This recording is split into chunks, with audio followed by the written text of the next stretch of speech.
Un placer tenerlos a los tres por aquí en un día en el que hay muchísima actualidad, muchísimos frentes abiertos. Si os parece, empezamos mirando a Venezuela, la Organización de Estados Americanos, que ayer pedía una orden de arresto contra Nicolás Maduro. Sigue la tensión en Venezuela, también la presión internacional, también la represión del pueblo venezolano y lo último, lo más importante es esta orden de detención que están pidiendo contra el presidente venezolano. Santiago, si te parece, empezamos contigo. ¿Cómo ves la situación en Venezuela y esta orden de arresto que han propuesto?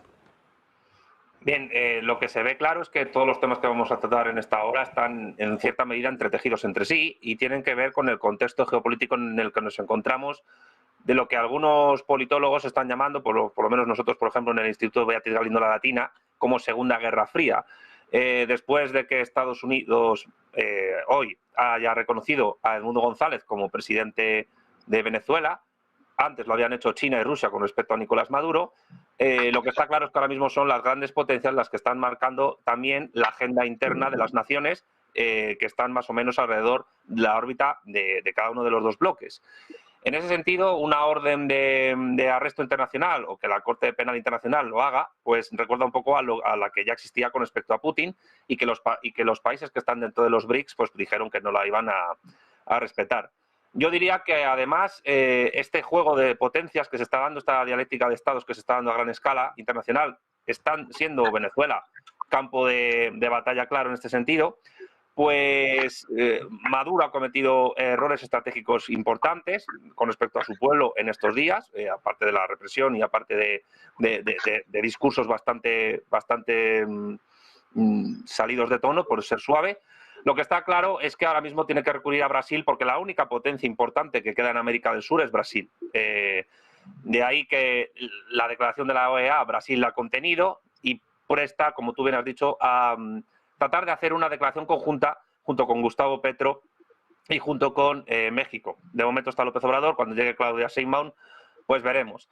Pero en gran medida se podría decir que el futuro de Venezuela depende, no digo totalmente, pero sí en cierto sentido, de lo que Lula da Silva haga, una persona que ha vuelto al poder en Brasil, después de haber tenido un cierto amparo por parte de Estados Unidos en su momento y ahora se está un poco contestando. Además hay que tener en cuenta que Brasil está dentro de los BRICS y por tanto es aliado estratégico de Rusia y de China. Todavía la India no se ha pronunciado al respecto de lo que ha pasado con Nicolás Maduro en Venezuela y a Brasil no le interesa que se pueda dar un conato de guerra civil o incluso que se dé abiertamente una guerra civil en Venezuela, porque es un país fronterizo que comparte bastante frontera terrestre con Venezuela a través de la selva del Amazonas.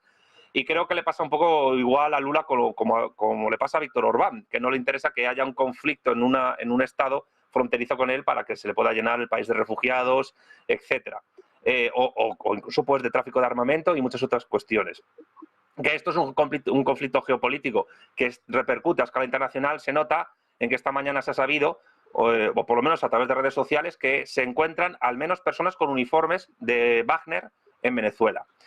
¿Qué quiero decir con esto? Pues que lo que esté pasando esta semana, las próximas 24, 48, 72 horas, va a ser crucial para el futuro de Nicolás Maduro y va a ser también crucial para el futuro de la oposición, porque ya Estados Unidos ha reconocido a Edmundo González, como en su día lo hizo con Juan Guaidó, aunque es verdad que en otro tipo de circunstancias y Guaidó les falló, y ahora pues este juego de superpotencias ejemplifica ese choque, esa batalla geopolítica que existe entre el bloque de los BRICS y el bloque de el G7/OTAN. Con lo cual, ¿qué pasa? Que para este último bloque, el bloque, a mi juicio, de la OTAN y del G7, no les parece, digamos, prudente tener dos países dentro de los BRICS en el patio trasero, en América del Sur, en Iberoamérica.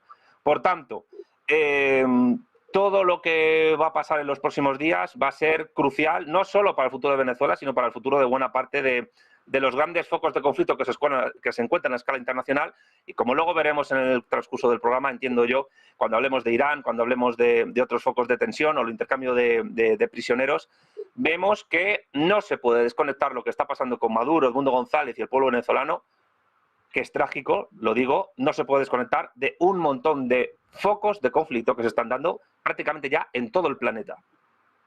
Bueno, pues desde luego que es así, Santiago, muchos conflictos, todos ellos relacionados, con intereses cruzados. Vamos a hablar, por supuesto, enseguida de el ataque que parece inminente por parte de Israel. Acaba de decir el propio Benjamin Netanyahu que Israel está en alerta máxima y que está preparado para atacar. Dice que cualquier agresión va a suponer un alto precio. Enseguida miramos a Oriente Medio, pero Miguel Ángel, quiero preguntarte también por Venezuela, por esta orden de arresto que están de alguna forma sugiriendo contra el propio Nicolás Maduro, y también lo que comentaba ahora Santiago, el hecho de que Estados Unidos haya reconocido, en este caso, al opositor, Edmundo González.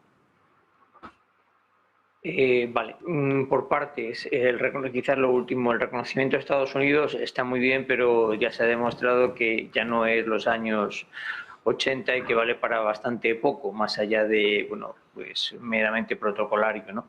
Pero yo lo que sí veo muy importante es la actitud que están tomando fundamentalmente Lula da Silva. El que Lula no haya certificado o apoyado o validado los datos clarísimamente falsos de lo que ha ocurrido en Venezuela, pone a Maduro en una situación muy complicada, porque ya Lula es la potencia principal dentro del grupo de países que están más o menos en su órbita política. Yo no veo a López Obrador, que sufrió esto en sus carnes, más o menos, sin ser tan descarado, en las primeras elecciones, las segundas elecciones que él perdió, cuando militaba en el PDR, no le veo ahora diciendo, bueno, pues no ha pasado nada y México o el gobierno de México avala su nombramiento. Entonces, lo primero es que creo que Maduro lo tiene muy complicado si no cuenta con el apoyo tanto de México como fundamentalmente de Brasil. Y no veo a Petro en Colombia apoyándolo unilateralmente si no lo hacen Petro y Lula, por lo cual se quedaría ya con apoyos simbólicos como es Nicaragua, manejado por un declarado violador, y por Cuba. Entonces, la situación puede ser muy complicada, muy complicada. La reacción que ha tenido el régimen es la de todo régimen dictatorial. Después de haber manipulado las elecciones de una manera descarada, pues persigo a mis contrincantes, acusándoles de manipulación y de no sé cuantísimas cosas más. Y no quiero olvidarme del papelón que está jugando el gobierno español, que es cuando menos de vergüenza. El gobierno español todavía no ha dicho claramente que esto es una situación que huele, que apesta a escándalo. Lo que han dicho es que se recuenten, que se enseñen las actas. En cualquier democracia que se precie como tal, las actas no hace falta ni pedirlas. Salen a la luz pública en las siguientes 2 horas de cerrarse las mesas, o en las siguientes 24 horas. Y pongo como ejemplo lo que ocurre en cualquier país de la Unión Europea. Entonces, lo que ha ocurrido no tiene nombre más allá de ser un régimen dictatorial, además manejado, donde hay 2 cárteles importantísimos de la droga, uno de ellos manejado por su mujer, tiene hasta nombre, el cártel de las flores, y el otro manejado por la cúpula militar. Entonces, lo veo muy complicado. Que luego que se le persiga, bueno, pues tendrá la eficiencia que tenga, pero yo creo que los venezolanos lo que quieren es que deje el poder de una puñetera vez, porque el país es un verdadero desastre. Bueno, desde luego que hay una crisis galopante en estos momentos en Venezuela, muchísima tensión. Luis, te quiero preguntar también por esta cuestión, cómo es la situación en Venezuela, esta orden de arresto que habían propuesto, y también, bueno, pues el hecho de que esté intentando hablar con Lula da Silva para intentar recabar algo de apoyos, ¿no? Vemos que la presión internacional sigue increciendo, menos, eso sí, la presión en las calles, teniendo en cuenta pues los detenidos y también los fallecidos que ha habido, desgraciadamente, en los últimos días. Yo la situación de Venezuela la veo como, en cierto sentido, como una profecía autocumplida. Maduro antes de las elecciones dijo que si no ganaba él, habría un baño de sangre, y parece que es lo que está sucediendo. El pueblo venezolano ha votado en conciencia, y ese voto en conciencia supone que Maduro no es el presidente legítimo, no es la opción que los venezolanos quieren para regir el país. Y esto es así de simple en la Unión Europea y en los países que somos democracias consolidadas, aunque tengamos bueno, pues nuestras dificultades en algún momento, está claro que cuando uno pierde debe dejar el poder. Cuando un país es una dictadura, como desgraciadamente lo es Venezuela, pues el poder se aferra hasta las últimas consecuencias y si tiene que producir derramamiento de sangre de sus conciudadanos, lo va a hacer. En eso es en lo que está Maduro. Maduro no es Chávez. Chávez tenía un carisma que Maduro no tiene, aunque las políticas sean las mismas y el convencimiento de lo que debe ser el ejercicio del poder, siempre con esa argumentación de la revolución bolivariana, podría justificar.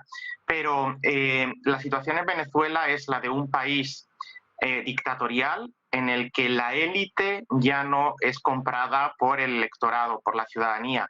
Maduro tiene sus seguidores y como han puesto de manifiesto las actas electorales que ha publicado la oposición, rondaría en torno a un 30% del apoyo, pero no es un apoyo mayoritario para seguir en el poder.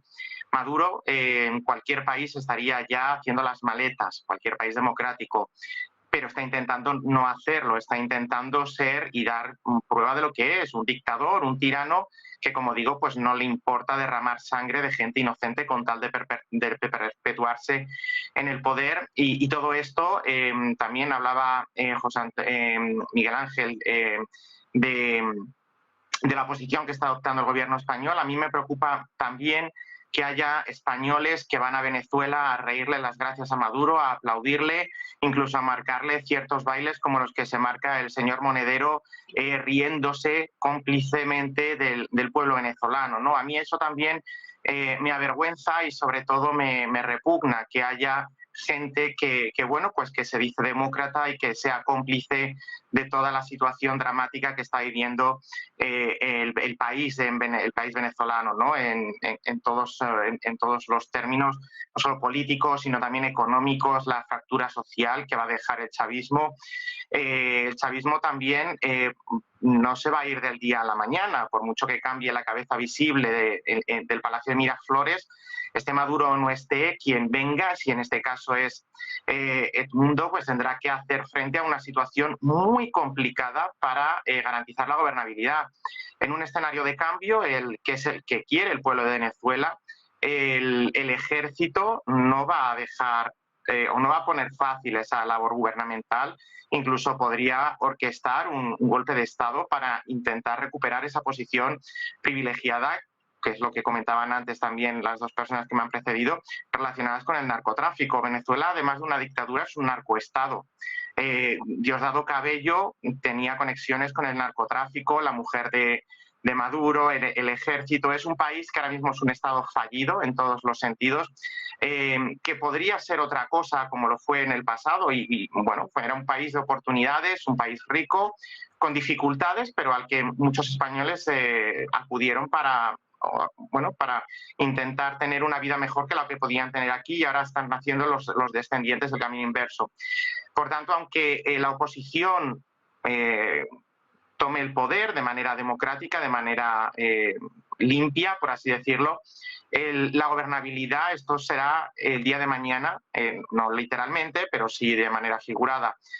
Como digo, la gobernabilidad va a ser muy difícil, primero por esos intereses que hay en las élites del poder, en todos los resortes del poder, porque el chavismo, primero con Chávez y luego después con Maduro, se ha ocupado de poner sus peones, de controlar todas las élites, todos los resortes del poder, la judicatura, el poder electoral, el poder judicial, todo está impregnado de esa élite dictatorial que a día de hoy gobierna el país, y desmontar todo eso no va a ser un ejercicio fácil. Lo será más si tiene, bueno, pues esa inteligencia, ¿no?, que tendrá la oposición respaldada por toda la dinámica electoral que hemos visto real, no la que el régimen nos quiere vender, y eso puede contribuir a una mejora del país, pero desmontar un Estado fallido, hacer que un Estado pues recupere la confianza en las instituciones, tenga una economía viable, que funcione, que sea capaz de ofrecer oportunidades, la crisis social, la ruptura social, eso quizá es lo más importante, porque bueno, es lo que nosotros en España sabemos de qué va con las dos Españas, ¿no? Y lo seguimos viendo, y vamos ya casi un camino de un siglo del inicio de la guerra civil, y eso todavía perdura. Es verdad que instigado en algunos momentos también de manera partidista por parte de algunos líderes del país, ¿no? Pero, como digo, yo la situación en Venezuela la veo con mucha preocupación, precisamente por lo que Maduro es capaz de hacer con tal de resistir en el poder. Cuando alguien solo tiene la fuerza y no la voluntad política ni la voluntad de la ciudadanía para continuar anclado donde lo está, es muy peligroso. Y Maduro el día de mañana, es lo que decía Felipe González el otro día en la entrevista, sin duda en el momento en el que deje el poder podría enfrentarse a la necesidad de rendir cuentas ante la justicia, como lo han hecho otros dictadores, otros líderes, por ejemplo Slobodan Milosevic, en diferentes países, también en el dictador de Sudán. Y esto es algo que la sociedad internacional tiene que tener claro. La sociedad internacional tiene que apoyar a Venezuela. Aquí no caben juegos de poder, no caben intereses. Hay que estar con lo que el pueblo quiere.